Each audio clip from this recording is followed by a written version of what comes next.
নমস্কার বন্ধুরা, ইতিহাসের ইতিকথার নতুন পর্বে আপনাদের সকলকে স্বাগত।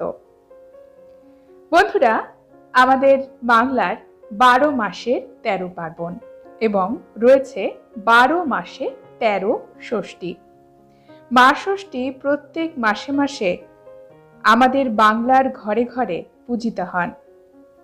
আমাদের হিন্দু ঘরের মায়েদের বড় প্রিয় হলেন মা ষষ্ঠী। তিনি সারা বছর ধরে ঘরের ছোট ছোট ছেলে মেয়েদের ভালো রাখেন, সুস্থ রাখেন, আশীর্বাদ করেন। আর সেই জন্যই বাংলার মায়েদের কাছে মা ষষ্ঠীর কদর অনেক বেশি।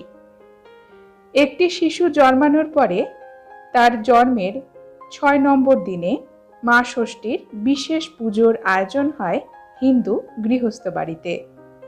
পুরোহিত মশাই পুজোর আচার নিয়ম